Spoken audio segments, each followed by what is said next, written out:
The silence of the house was suffocating. Amelia Langley sat in the worn armchair by the window, staring out at the overgrown garden that her late husband, Edward, had tended with such care. The days since his passing had blurred into one endless stretch of gray. It wasn't just the absence of Edward's steady presence or his laughter that haunted her, it was the silence.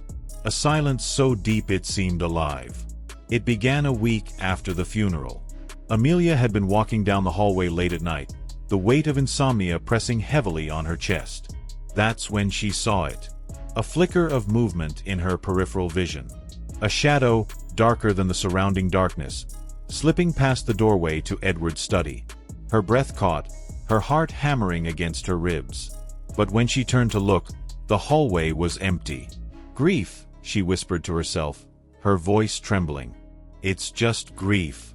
Still, the unease lingered. She told herself it was nothing, a trick of the light or her mind's desperate attempt to conjure Edward back into existence. But as the nights passed, the shadow appeared more frequently.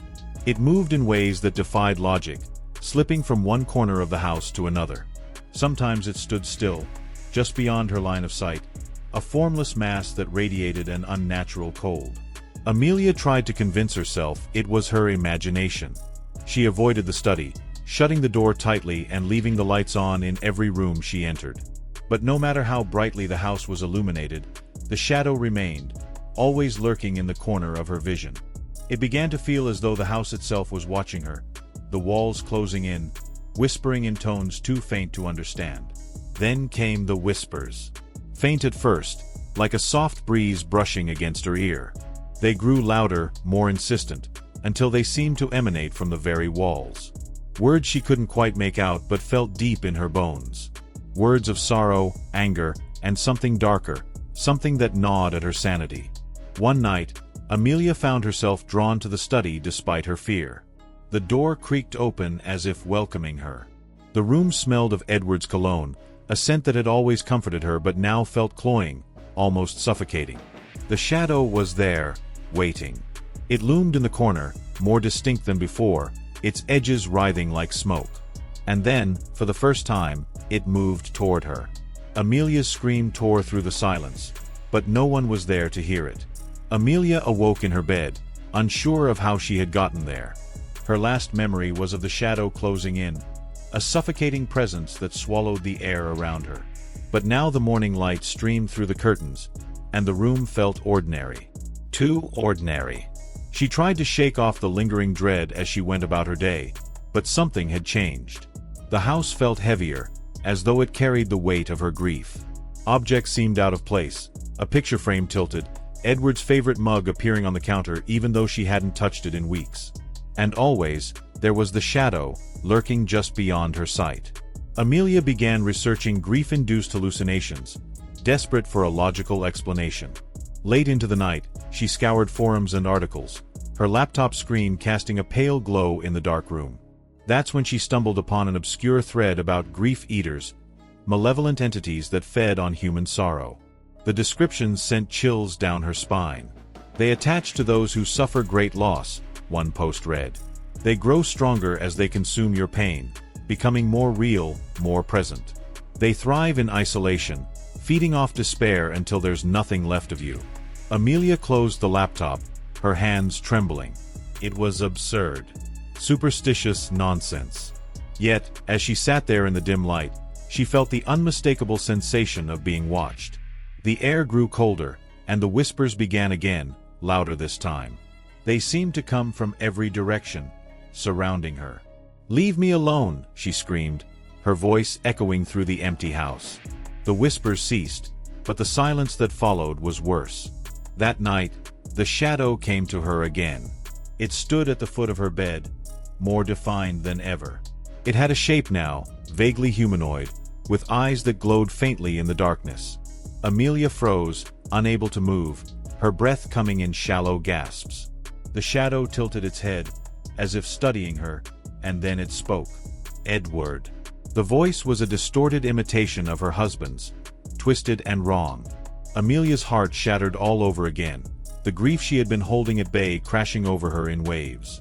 And the shadow grew larger, feeding on her anguish. Amelia's days became a blur of terror and exhaustion. The shadow's presence was inescapable. It followed her from room to room, always lurking, always watching. She stopped sleeping, her nights consumed by the entity's whispers and the oppressive weight of its gaze. Friends and family reached out, concerned by her isolation, but Amelia pushed them away. She couldn't explain what was happening, couldn't risk them being drawn into the darkness that had taken hold of her life. The shadow thrived on her loneliness, growing bolder with each passing day. One evening, as Amelia sat in the living room clutching a photo of Edward, the lights flickered. The shadow emerged from the corner, its form now unmistakably human. It reached out a hand, and though it had no discernible features, Amelia could feel its hunger. It wanted her grief, her pain, her very essence. Desperation drove her to seek help. She found herself at the doorstep of an old woman who lived on the edge of town, a rumored psychic and healer. The woman, Margaret, listened intently as Amelia poured out her story. Her face grew grave as Amelia described the shadow. "You've let it in," Margaret said. "These things can't enter uninvited. But your grief, your longing for Edward, it's like an open door to them." Margaret provided Amelia with a bundle of herbs, candles, and instructions for a cleansing ritual. "But remember," she warned, "it will fight back. It won't let go easily." Amelia returned home, her resolve hardened. She prepared the ritual as instructed, lighting the candles and burning the herbs.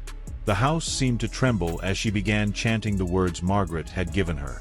The shadow appeared, furious and massive, its form shifting and writhing as it fought against the ritual. "You are not welcome here," Amelia shouted, her voice shaking but determined. The entity shrieked, a sound that pierced her very soul, but it began to retreat, its form dissolving into the darkness.